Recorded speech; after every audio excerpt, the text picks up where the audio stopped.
अस्सलाम वालेकुम व्यूअर्स। यहाँ पे नदीम अहमद आपसे मुखातिब है एक मरतबा फिर। मेरे साथ आमिर है, आमिर अहमद कनाडा से। अस्सलाम वालेकुम आमिर, कैसे हैं आप? वालेकुम अस्सलाम। क्या हाल है आपके? अल्लाह का शुक्र। आमिर, ये बहुत अरसे से हमने कोई एपिसोड रिकॉर्ड नहीं किया। इसकी हम्म। मुख्तलिफ वजूहात की बिना पर आपको शायद अंदाजा हो। तो आज जी हम जी। दोबारा से ये एपिसोड रिकॉर्ड कर रहे हैं। तो अब हम स्टार्ट करते हैं। इस ट्रायंगुलर सीरीज से बहुत कुछ हो चुका आपके पीछे, और हम उस पर कमेंट नहीं कर सके। थोड़ी सी टेक्निकल डिफिकल्टी थी हमारे हमारे एंड पे। अब थोड़ा चीजें रिजॉल्व हुई हैं। तो आमिर, ट्राई एंगुलर सीरीज की सिग्निफिकेंस को आप कैसे देखते हैं? बहुत अच्छा स्टेप है पीसीबी का और अफगानिस्तान क्रिकेट एसोसिएशन का। बेसिकली एशिया कप जो है वो यूएई की कंडीशन में खेला जाएगा।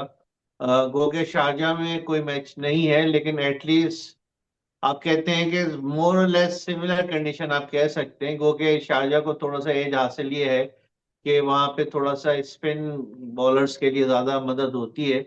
ग्राउंड छोटे हैं, लेकिन एक सिमिलर काइंड ऑफ एटलीस्ट जो एटमॉस्फेयर है वो सही है। तो बहुत अच्छा स्टेप है अफगानिस्तान क्रिकेट के लिए और पाकिस्तान क्रिकेट के लिए कि उन्होंने एशिया कप से पहले एक स्टेप लिया। अच्छा आमिर, मेरा एक कंसर्न ये है कि ये जो ट्रायंगुलर सीरीज है इसमें एक टीम तो अफगानिस्तान हो गई, वो जो मोर और लेस पाकिस्तान जैसी नहीं तो पाकिस्तान के बराबर की टीम हो गई है अब ना। जी कि जी उसने बिल्कुल। काफी आपके अच्छी इंटरनेशनल टीमों को भी टफ टाइम दिया है इंटरनेशनल टूर्नामेंट में। मगर जी जी। जो यूएई की टीम है वो उससे उसको शामिल करना क्या बेहतर नहीं होता? कि जो आपके अच्छी टीमें हैं, जैसे इंग्लैंड है, ऑस्ट्रेलिया है, न्यूजीलैंड है, टू सम एक्सटेंट और साउथ अफ्रीका है, या बांग्लादेश है इवन, उनके साथ हम ये ट्रायंगुलर सीरीज आपके खेलते। बहुत अच्छा सवाल है, लेकिन ये डिपेंड करता है ना कि इस वक्त कौन सी टीम्स अवेलेबल है। अब आप देखें तो तकरीबन सारी टीमें ही मुख्तलिफ टीमों के साथ मैचेस खेल रही हैं। और यूएई को हम इसलिए बिल्कुल वो नहीं कर सकते क्योंकि अभी यूएई ने बांग्लादेश को हराया है और 205 भी चेस किया है। तो यूएई की टीम भी एक इमर्ज कर रही है। वो बात आपकी सही है कि एक बड़ी टीम होती, लेकिन हमने तो जो अवेलेबिलिटी थी टीमों की उसके हिसाब से टीम अरेंज की है। हमसे बात पीसीबी। अच्छा, तो आप इस बात से जो है आपके मुत्तफिक हैं, या इस बात पे आपको कोई एतराज नहीं है कि जो ये ट्रायंगुलर सीरीज है? अच्छा, पता है क्या, सबसे पहले तो मैं इस पे आऊंगा आमिर के टीम सिलेक्शन से। मुझे थोड़ा सा एतराज यूं है कि अगर आप टीम की रीबिल्डिंग प्रोसेस में हैं, जैसे आपने पहले न्यूजीलैंड के दौरे में और फिर बाद में आपने जो है बड़ी मुश्किल से वेस्ट इंडीज के साथ जो है आपके T20 की, तो ये जो नई टीम है आपकी, जो कि एक कप्तान है जिनका भी कोई तजुर्बा नहीं है इतना इंटरनेशनल क्रिकेट का बहुत ज्यादा, और वो मेरे लिहाज से बुनियादी तौर पे T20 के बैट्समैन भी नहीं है।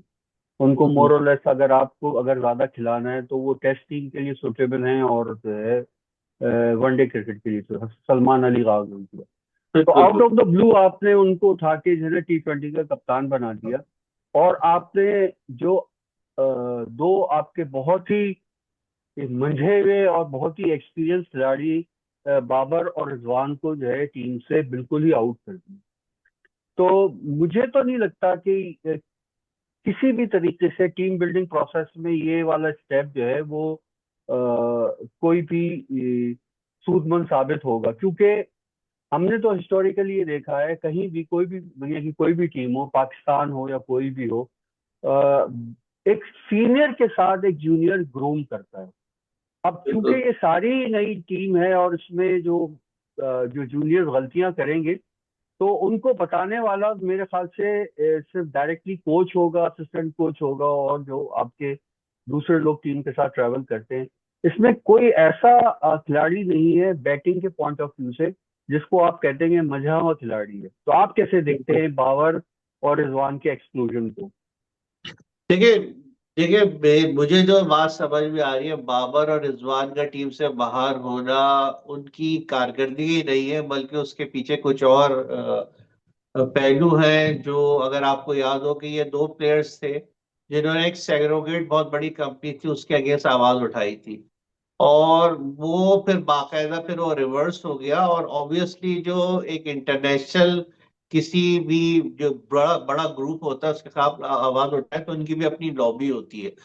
तो मुझे तो लगता है कि इसी वजह से इन दोनों को टीम से बाहर निकाला गया है, जो कि मेरे हिसाब से बिल्कुल गलत है। और हो सकता है कि अगर ये वाकई मुखलिस हैं मुल्क के साथ और एशिया कप में एक अच्छी कारकर्दगी दिखाना चाहते हैं, तो रिजवान और बाबर का टीम में होना जरूरी है। अगर आपने मेरा जो पर्सनल मैं वीलॉग करता हूँ उसमें आपने देखा हो, आज से 1.5-2 महीने पहले ही मैंने कहा था कि ठीक है, अगर आपको इतराज है बाबर और रिजवान की स्लो बैटिंग से, तो आप उनको नंबर 5 और 6 पे ले आए। नंबर 5 पे बाबर को कर दे, नंबर 6 पे रिजवान कर दे, क्योंकि जब बड़ी टीमों के खिलाफ बाज दफा आपकी टीम क्लैप्स करती है, तो कोई तो पीछे ऐसा ऐसा हो जो लेके आपको एटलीस्ट 20 ओवर तक लेके चल सके। क्योंकि बेशक। अगर आप देखें इस टीम के अंदर जो हारिस हैं, मुझे तो नहीं लगता कि वो किसी भी तरीके से इंटरनेशनल क्रिकेट के लिए अभी अवेलेबल है। एक वह उनकी बिल्कुल ही बिलो एवरेज कारकर्दगी है। हारिस एंड विकेट कीपर की बात करें, मोहम्मद जी हारिस। जी, मोहम्मद हारिस की बात कर रहा हूँ जी। और दूसरे हमारे जो फखर जमान है, no doubt is a match winner, लेकिन उनकी परफॉर्मेंस काफी अरसे से बहुत क्वेश्चन मार्क चल रही है। तो अगर आप वैसे तो 3 चेंज बनती है मेरे हिसाब से, क्योंकि फहीम अशरफ की भी मेरे हिसाब से कोई जगह नहीं बनती। मुझे तो नहीं समझ में आता वो बैटिंग ऑलराउंडर बॉलिंग ऑलराउंडर क्या है, कौन से ऑलराउंडर है, मुझे नहीं समझ में आता। तो 3 चेंजेस तो आपकी बनती है प्लेइंग 11 के अंदर। तो मुझे तो लगता है जो सैरोगेट के अगेंस्ट इन दोनों ने आवाज उठाई थी, ये उसका उनको खमियाजा भुगतना पड़ रहा है। आप क्या कहते हैं इस बारे मुझे तो ऐसा लगता है, आमिर के जो जब भी एडमिनिस्ट्रेशन चेंज होती है ना में? जी जी। टॉप लेवल पे, तो वहां पे पसंद नापसंद का और आपके इन तमाम चीजों का बड़ा अमल दखल होता है। ये हम्म। जो पाकिस्तान में पॉलिटिकल इन्फ्लुएंस है ना स्पोर्ट्स में, इसने पाकिस्तान के स्पोर्ट्स को बुरी तरीके से जो है आपके जिक पहुंचाई है, और पाकिस्तान के स्पोर्ट्स को बहुत बुरी तरीके से जो है वो उसको खराब किया है। मुझे अब फिर वो मैं एक दोबारा से एक बहुत ही घिसी पिटी बात जिसे कहते हैं ना, वो करूंगा कि जब पाकिस्तान जो है वो दुनिया में टॉप था आपके हॉकी में, और उसके पास तकरीबन सारे ही टाइटल थे, और उस वक्त हमारी टीम जो थी वो दुनिया की ऐसी टीमों में शामिल थी कि जो ग्राउंड में उतरती थी तो अपोनेंट जो है वो ये समझ लेते थे कि भाई हमारे लिए इनसे जीतना बहुत मुश्किल होगा। मुश्किल है, तो नो डाउट। तो हमारी जो अनफॉर्चुनेट ये है कि हमारी जो टॉप मैनेजमेंट में ऐसी चेंजेस की टीम में जो कि उस वक्त रिक्वायर्ड नहीं थी। आपने सीनियर प्लेयर्स को जो कि जिनका इंटरनेशनली बहुत एक्सपोजर था, बहुत एक्सपीरियंस थे, और जो एक एक दो दो साल और खेल के अपने से जूनियर लोगों को अपनी जगह पे सेटल ग्रूम कर करके सकते हैं। फिर ग्रूम कर सकते थे, और ग्रूम करके सेटल करके वो फिर हम्म उनका इज्जत के साथ एग्जिट होता। तो हम्म इतनी रैपिड चेंजेस जो है, या तो फिर आपकी स्ट्रेटेजी इस तरह की हो कि आपने एक पैरेलल यंग इलेवन बनाई हुई हो, जो कि फौरी तौर पे जो है ना, जो आपकी जगह खाली होती है वो उसको रिप्लेस करे। तो सही। वो एक्सपेरिमेंट हॉकी में पाकिस्तान का बुरी तरह से आपके फेल हुआ। और हम्म पाकिस्तान में हॉकी जो है वो हमारा कौमी गेम है, और उस कौमी गेम के साथ हमने इतनी इतना बुरा किया। और जो बेहिसी है हमारे लोगों की, चाहे वो स्पोर्ट्स जर्नलिज्म हो, चाहे वो मिनिस्टर्स हो, चाहे वो प्रोविंशियल लोग हो, चाहे डिस्ट्रिक्ट लेवल, वो सारा का सारा जो इंफ्रास्ट्रक्चर था पहले, आमिर साहब, पहले ग्राउंड लेवल से और टॉप लेवल तक हॉकी का एक स्ट्रक्चर मौजूद था। हम्म उस ग्राउंड लेवल पे आप जिसको क्लब कहते हैं वो थे, फिर उससे ऊपर जो था वो डिस्ट्रिक्ट था, डिस्ट्रिक्ट से ऊपर जो था वो आपके सिटी या डिवीजन था, डिवीजन के ऊपर प्रोविंस था, और प्रोविंस के ऊपर जो है वो नेशनल था। और इसमें जो आपके जो कंट्रीब्यूटिंग फैक्टर जो थे वो हमारे स्कूल कॉलेज यूनिवर्सिटीज के टूर्नामेंट थे। बिल्कुल अच्छा, एक और चीज जो थी कि जो स्पोर्ट्स की बुनियाद पे लोगों को नौकरियां मिलती थी, उसकी बुनियाद, उसकी वजह से बच्चों का जो इंटरेस्ट है ना वो इंटैक्ट रहता। तो आपको पता है कि माशी तौर पे अगर गैर मुस्तहकम होगा आपके बच्चा, बिल्कुल तो वो बिल्कुल कंसंट्रेट नहीं करेगा।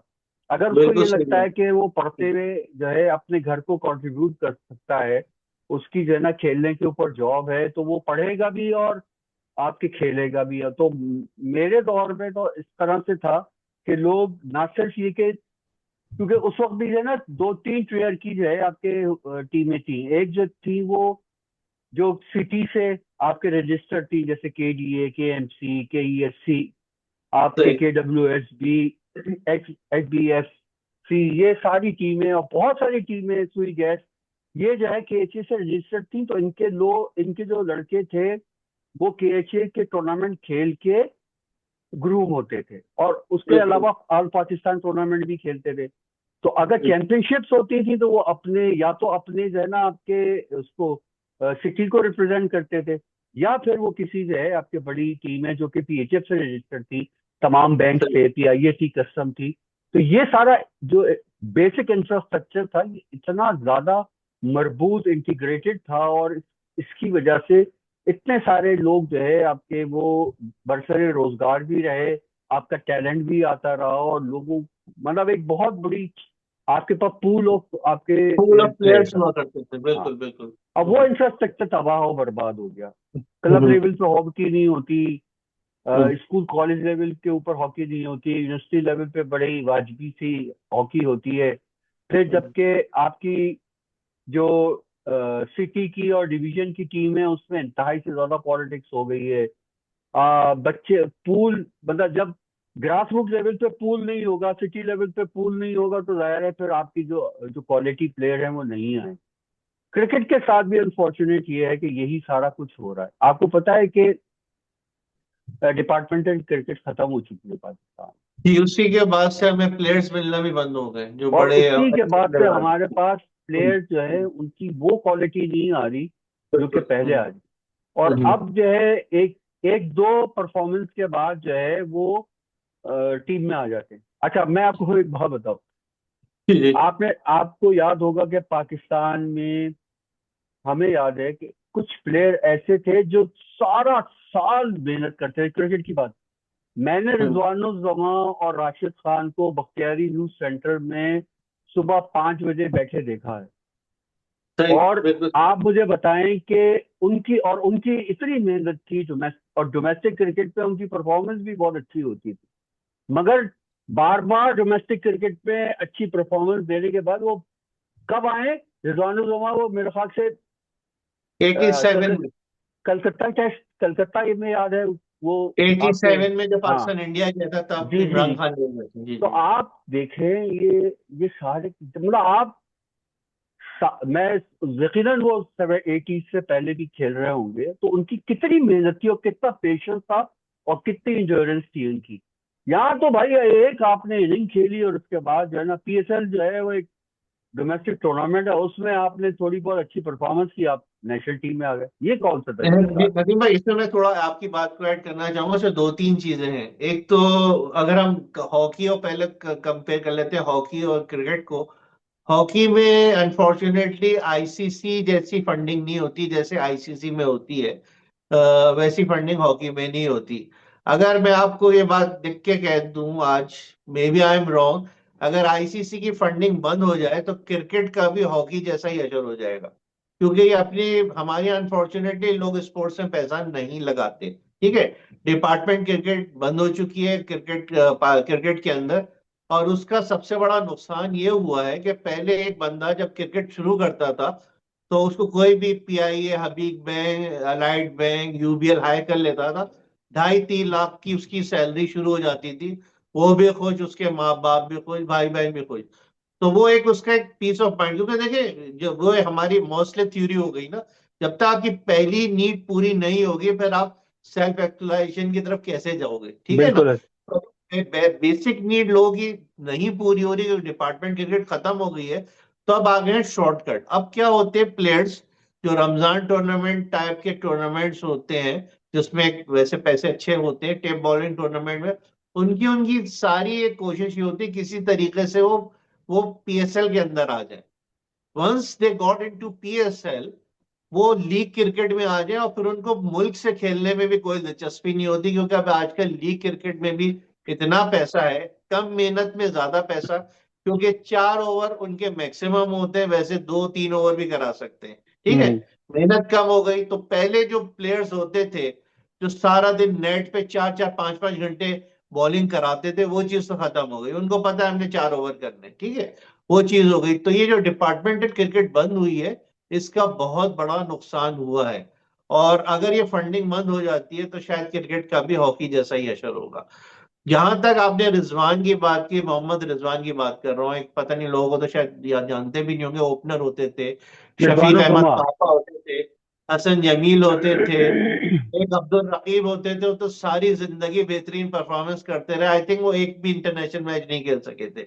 लेकिन इनका ये था कि एक तो एक क्रिकेट पैशन था, सेकेंडली ये फाइनेंशियली इस तरह से स्ट्रांग थे कि इनके डिपार्टमेंट इनको सपोर्ट करते थे। आजकल बिल्कुल। ये पेंशन पे चल रहे हैं, मतलब एक अरसे तक इनको डिपार्टमेंट पालता रहा, तो ये भी एक फैक्टर था इन लोगों का क्रिकेट से जुदा रहने का। अगर आजकल आप देखें तो चूंकि इनके कोई मतलब आपका कोई किसी डिपार्टमेंट से आप एसोसिएट नहीं होंगे, तो ऑब्वियसली फिर आप पीछे वापस चले जाएंगे, क्रिकेट छोड़ देंगे। जी। बिल्कुल ऐसी ऐसी यही यही बात है आमिर के। फिर घूम फिर के बात वहीं आ जाती है कि जो आपका बेसिक इंफ्रास्ट्रक्चर की जो प्रोविजन है और उसको हम्म। इंटैक्ट रखना है, वो तो आपके जो अरबाब इख्तियार है, जो पॉलिसी मेकर हैं, जो जो हम्म। रन करते हैं आपके हर चीज को पाकिस्तान में, उनकी जिम्मेदारी है। और जो लोग हैं हमारे यहाँ इस चीज से जुड़े हुए, उनको तो हम्म। आवाज उठानी चाहिए ना इस पे। जब अगर अगर तो आप मुस्तकिल तौर पे ये देख रहे हैं कि ये गलत हो रहा है, स्कूल में हम्म। लड़के नहीं आ रहे पाकिस्तान में इस वक्त, आप नेशनल टीम में आके अगर टेक्निक सीखेंगे, तो मैं हम्म। समझता हूँ यार ये तो बहुत गलत बात है, ये तो मतलब ये बिल्कुल तो सही बात। जुल्म है। ये मतलब ये बिल्कुल सही। जुल्म है। आप हम्म। देखें हारिस रऊफ जो है वो कितना आपके सब स्टैंडर्ड गेंदे कर रहा है। शाहीन शाही आफरीदी कितनी सब स्टैंडर्ड गेंदे कर रहा है। आप ये देखें कि ये तो जिसको आपने फील्डिंग अपने वीलॉग में फील्डिंग ऑलराउंडर कहा था, आपके फहीम अशरफ को, ये हम्म। ये क्या गेंदे करता है और क्या बैटिंग करता है, मुझे बताएं। ये किसी भी क्लब लेवल के प्लेयर से जो है ना, आपके बड़ा प्लेयर नहीं है ये।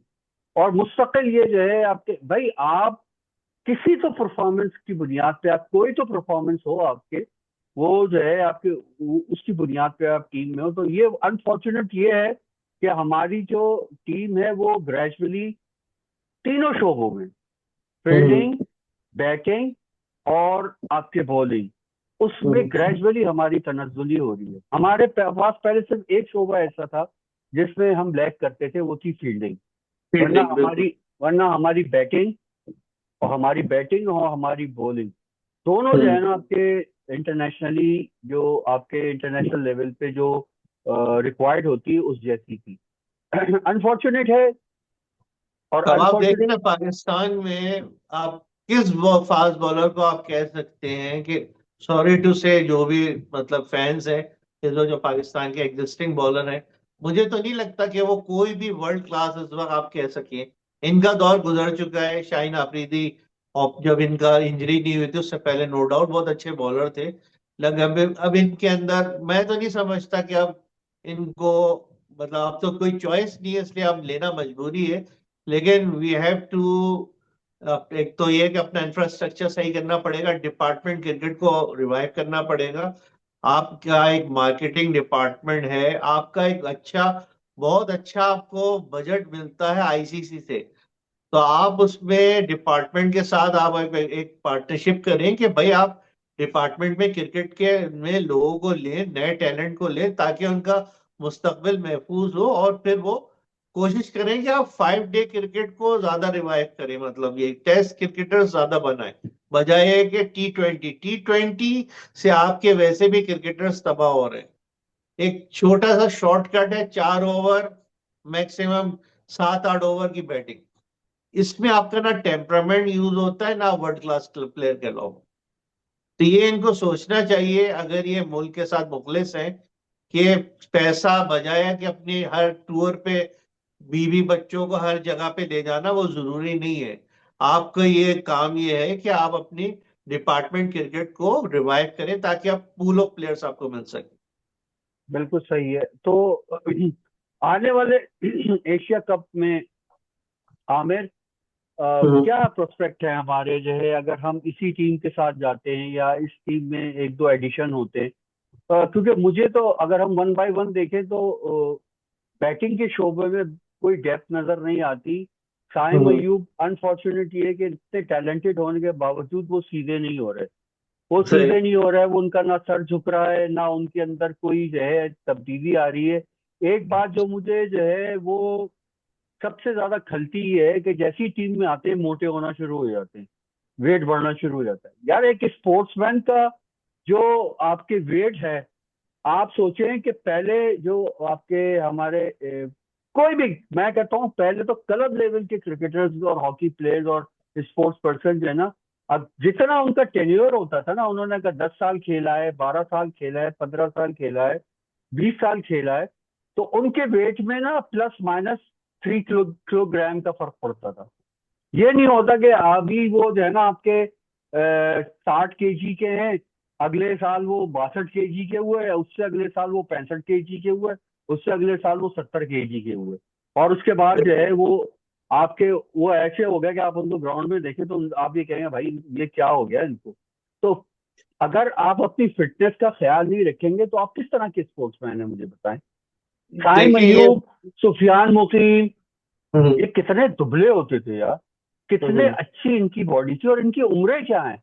इनको देखो कि बिल्कुल। किस तरीके से जो है वो अपने आप को जाया कर रहे हैं ये लोग, और कितना जो है आपके ये हारिस रऊफ, शाहिन शाह अफरीदी, यार ये जो है ना एथलीट्स के जिसम में, मतलब ये। नदीम भाई, आप खुद स्पोर्ट्समैन रह चुके हैं, ऑब्वियसली आपको मुझसे बेहतर ज्यादा पता है कि स्पोर्ट्समैन जब तक एक्टिव होता है, उसकी एक पर्टिकुलर डाइट होती है, वो आम लोगों की तरीके से डाइट नहीं लेता। और ये बहुत जमाने से चल रही है, मिसबा के दौर से ही चल रही है, कि ये जो खाना खाते हैं, जो हम खाना खाते हैं, ये वही खाना खाते हैं, हालांकि स्पोर्ट्समैन का वो खाना नहीं होता। फिर एक जिम में आप कितना टाइम लगाते हैं, अपनी फिजिकल फिटनेस को कितना बेहतर करते हैं। देखिए, बात यह है कि अच्छी चीज हर एक से सीखनी चाहिए। मैं एग्जांपल दूंगा विराट कोहली की। अगर आप विराट कोहली की डाइट और उसकी फिटनेस और जो जितना वो टाइम लगाता था, वो आपको नजर आता था फील्ड के नजर अंदर। आता, बिल्कुल ये अच्छी। चीज नजर आ जाती है फील्ड में, जब आप एक अपनी पर्टिकुलर जो स्पोर्ट्समैन की डाइट होती है, जो माजिद खान, जहीर अब्बास, इमरान खान खाया करते थे, हमने तो देखा था ना उनको किस तरह से। तो ये अगर जब तक आप इस चीजों पे नहीं चलेंगे, फिर यही होगा कि आप मोटे होते चले जाएंगे, आपकी फिटनेस कम होती चली जाएगी, और फिर घूम फिर के वही बात आती है। इस वक्त आप टेस्ट क्रिकेट नहीं खेल रहे हैं, अनफॉर्चुनेटली। आपने तो समझ लिया है कि अब आप एक एसोसिएट टीम बन गई है, जो वनडे और टी20 उसने खेलना है, टेस्ट क्रिकेट नहीं खेलना है। एक्चुअल क्रिकेट आपको पता है टेस्ट क्रिकेट है, जिसमें आपका टेम्परामेंट यूज होता है, जिसमें आपकी टेक्निक यूज होती है, जिसमें आपकी क्लास जाहिर होती है। और वो कब होती है, जब आप फिटनेस, आपकी फिजिकल फिटनेस आपकी 100% हो। बिल्कुल। तो वो आमिर फिर किस तरीके से देखते हैं आपके आने वाले एशिया कप को, T20 एशिया कप को? देखिए, अब तो टाइम गुजर गया, अब तो तजुर्बात हमारे, अनफॉर्चुनेटली जो माइक हैसन साहब हैं, वो तो अभी तक तजुर्बा कर रहे हैं। मुझे तो ये समझ में नहीं आता कि आप क्या तस्वुर कर सकते हैं कि अबरार जैसा प्लेयर बेंच पे बैठा हो और फहीम अशरफ खेल रहे हो। मतलब मुझे तो ये चीज ही हजम नहीं होती। आप कैसे चार प्लेयर्स, चार बॉलर्स के साथ बड़ी टीमों के खिलाफ खेलेंगे? वो तो पांचवें बॉलर को धो के रख देंगे। साइम अयूब और ये अली आगा और फहीम अशरफ का मिलके भी 4 ओवर कराते, तो आप समझ लेंगे 4 ओवर में कितने रन बनेंगे। वो हम्म। तो टारगेट किए होते। और फिर अनफॉर्चुनेटली, जैसे अभी आपने देखा, हारिस रऊफ, शाहीन शाह अफरीदी और सुफियान मुकीम का जिस तरीके से इस्तकबाल हुआ राशिद है। खान ने मारा है। राशिद खान कोई वेव रिचर्ड नहीं है, लेकिन जिस तरीके से वो खेल रहा था, अगर थोड़े से भी रन कम होते या उसकी सपोर्ट उसको मिल जाती तो मैच तो शायद अफगानिस्तान ने पलटा दिया था। तो जिस बिल्कुल तरह ये ऐसी, पिट रहे, बिल्कुल तो ऐसी। आपके पास क्या क्वालिटी ऑफ बॉल। एक जमाने में हमें अपनी बॉलिंग पे नाज हुआ करता था। हम कहते थे यार अगर बैट्समैन 150 भी कर दे ना T20 के अंदर, तो हमारे बॉलर्स में कैपेबिलिटी है कि वो डिफेंड कर सकते हैं। अब तो आप 200 करके भी आप श्योर नहीं होते कि आप मैच बचा सकेंगे या नहीं बचा सकेंगे। ये आपकी बॉलिंग की हालत है, ठीक है ना। क्योंकि क्या है कि आपके पास स्टेमिना नहीं है, टेक्निक नहीं रही, वो आपने अपने आप को डेवलप नहीं किया। तो अब देखें, तो वक्त तो गुजर गया है अब, लेकिन ये कि अभी भी इस टीम के अंदर जो 3 चेंजेस मुझे नजर आती हैं। मैं प्लेइंग 11 की बात करूंगा, अभी भी इस टीम में बाबर आजम और मोहम्मद रिजवान और अबरार अहमद की जगह है। और 3 प्लेयर मैं बता देता हूँ, हारिस की कोई जगह नहीं बनती, सॉरी टू से। अभी उनको बहुत मेहनत करनी है इंटरनेशनल क्रिकेट में आने के लिए। Secondly, Fakhar Zaman totally out of form है। अगर फखर जमान को आप बैठा के बाबर को खिलाएं तो ज्यादा बेहतर होगा, या आप ये कर सकते हैं कि साइम अयूब को ही बैठा सकते हैं, क्योंकि कंसिस्टेंट परफॉर्मेंस तो साइम अयूब की भी नहीं है। तो बिल्कुल आप ऐसी। फखर को खिलाएं तो या तो फखर को खिलाएं या साइम को खिलाएं।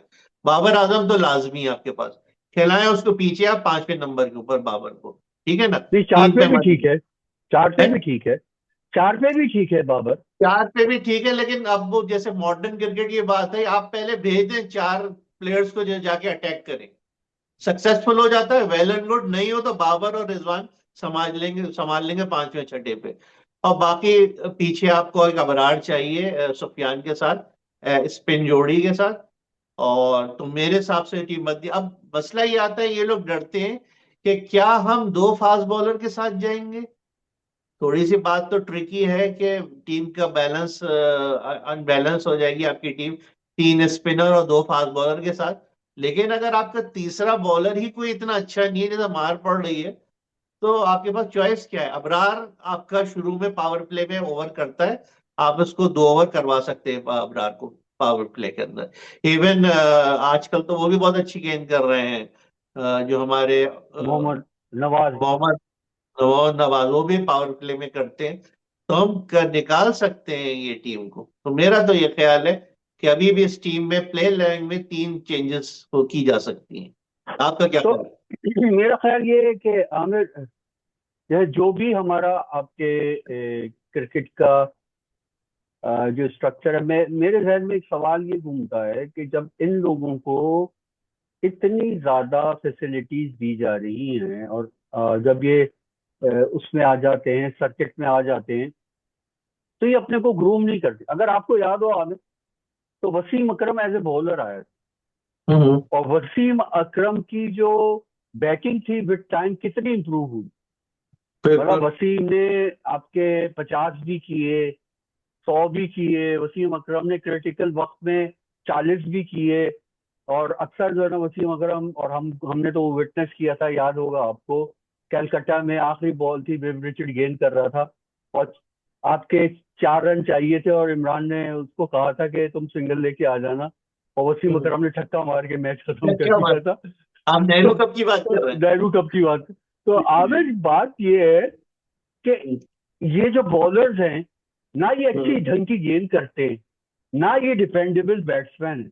मुझे याद है कि जब वर्ल्ड कप में और वर्ल्ड कप से पहले भी जब वसीम आता था ना, तो हम लोग ये एक्सपेक्ट करते थे कि यार चलो 15 20 40 रन, अगर 40 30 रन जो है ना वसीम तेज बना देगा, तो ओवरऑल स्कोर जो है वो 50 रन बढ़ जाए, क्योंकि दूसरा वाला भी तो कुछ बनाएगा ना। तो बिल्कुल अगर बिल्कुल। वो तेज 30 बनाएगा तो टीम का स्कोर 50 बढ़ जाएगा। जी इन जी। लोगों में ना, हारिस में ना, शाही जो बाय द वे उससे बड़ा इंप्रूव किया था नसीम शाह ने, मगर उसको समहाउ दे अदर्स ये लोग जो है ना आपके मार्जिनलाइज करके रखते हैं, उसको निकाल के रखते हैं। वो नहीं, बैटिंग। नसीम शाह का देखिए, नसीम शाह बहुत अच्छा बॉलर था, लेकिन इंजरी के बाद उसकी बॉलिंग पे वो वैरायटी नहीं रही थी जो हुआ करती थी। मगर अभी फिटनेस के, मैं तो इनसे समझता तो, हूँ फिटनेस के मसाइल इनके मगर इनके। इनसे तो अच्छी बैटिंग करता है, मेरा कहने का मकसद ये है। बिल्कुल, वो नो डाउट बैटिंग में है और उसके सलाहियत। अगर वो बॉलिंग में जो है आपके 4 ओवर में अगर 30 रन देता है, और बैटिंग में वो आखिर में जाके 2 छक्के मार देता है, तो मेरे ख्याल से बुरा नहीं है। बुरा और ना सिर्फ आपके शक्तियां बल्कि उसमें टेम्परामेंट भी बहुत अच्छा है। टेम्परामेंट नसीम बहुत को अच्छा अगर है। आप टेस्ट मैच में देखें तो बाज दफा उसने 2-2 घंटे बैटिंग की है नसीम ने ना, अरे टेस्ट मैच में। वो याद है तुम्हें, इंग्लैंड के जो है आखिरी हमारी 9वीं विकेट डाउन हो गई थी, जी और जी ये बस ये खड़ा रहा था जी। अबरार के साथ। तो बात, मैं फिर वही बात कहूंगा कि जो लोग टैलेंटेड हैं और जिनमें टेम्परामेंट है, उनको बाहर करते हैं, इन लोगों को अंदर करते हैं। पसंद नापसंद, पर्सनल लाइकिंग लाइकिंग, और ये आपको पता है ये सिर्फ क्रिकेट में मसला नहीं है, हमारी कौम का मसला है। ये जो पर्सनल लाइकिंग डिसलाइकिंग है ना, ये आपको पाकिस्तान की कौम में, आपको कंपनीज में नजर नहीं आती। अब तो एमएनसीज खत्म हो गई। एमएनसीज के अंदर भी सेठ के कल्चर हुआ करते थे, जहाँ जो बॉस हुआ करता था वो बिल्कुल, अब मैं क्या बोलूँ, मैं बोलना नहीं चाहता लफ्ज, वो क्या बना करता था। तो बहरहाल ये हमारे कौम का फ्लॉ है, और ये बात आपकी सही है कि इनकी पर्सनल डेवलपमेंट नहीं है। एग्जाम्पल्स बहुत है, वसीम अकरम है, अब्दुल रजाक है, नंबर 11 अब्दुल पे रजाक बैटिंग की थी उसने पहले मैच में। फिर Shoaib Malik as a bowler आया था, और वो किस क्लास का बैट्समैन हुआ किस था। क्लास का मैं कहता बैट्समैन हूँ बना। शुएब मलिक को तो हमने जाया किया है, ना सिर्फ एज ए बेहतरीन बैट्समैन बल्कि एज ए कैप्टन। कैप्टन भी वो बहुत अच्छा था, उसको खामखा हटा के हमने जो टीम का असर किया वो आपने देख लिया। और एज ए ह्यूमन बीइंग भी बहुत अच्छा, मैं तो पर्सनली मिला भी हूँ शुएब मलिक से, बहुत अच्छा इंसान है वो पर्सनली में। जी, तो आप बहरहाल बताएं कि इसमें क्या चेंजेस हो सकती है एशिया कप के अंदर। आमिर, अब रह गए हैं 2 मिनट, हमें वाइंड अप करना है। और जी जी जी।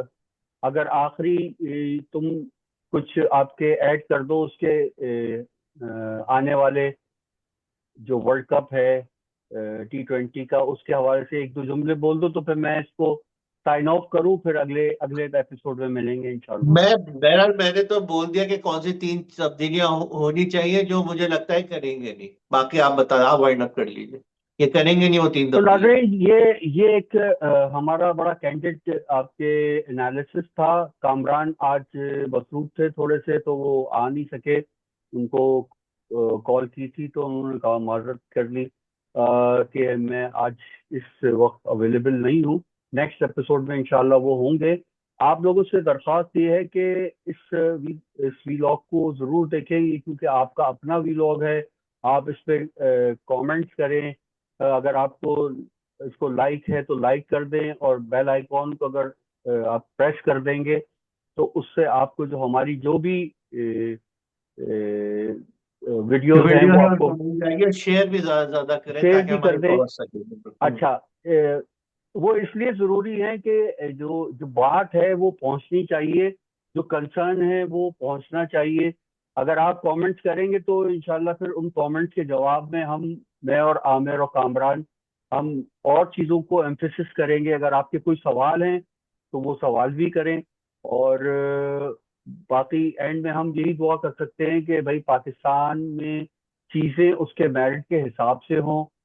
हमारी अपनी कोई पर्सनल लाइकिंग और डिसलाइकिंग नहीं है। हम ये चाहते हैं कि हमारी टीम जीते, और हमारी टीम जीत के जो है आपके पाकिस्तान का नाम जो है वो बुलंद सर बुलंद करे, ताकि हम भी एक कौम हो जिसको एक फख्र फख्र वाली कौम हो, जो कि ये कहे कि यार हम वी आर गुड इन आपके cricket, we are good in hockey, we are good in squash.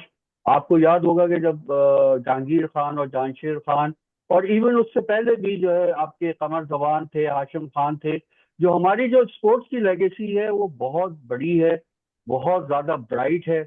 और हमें ये अफसोस होता है कि हमारी स्पोर्ट्स की लेगेसी जो है वो with the passage of time, despite the सिमट fact that despite the fact that there is a immense support, financial and otherwise, to the players, हमारी डिटोरिएट हो रही है। तो मैं बच्चों से, जो प्लेयर्स खेल रहे हैं, उनसे भी कहूंगा, अपनी नौजवान नस्ल से भी कहूंगा, जनरेशन से भी कहूंगा कि भाई अल्लाह के वास्ते आपके सीरियस हो जाओ, और जो काम करो उसको फुल मोटिवेशन के साथ करो। अपना बहुत ख्याल रखिएगा। अल्लाह हाफिज। गई। अल्लाह हाफिज।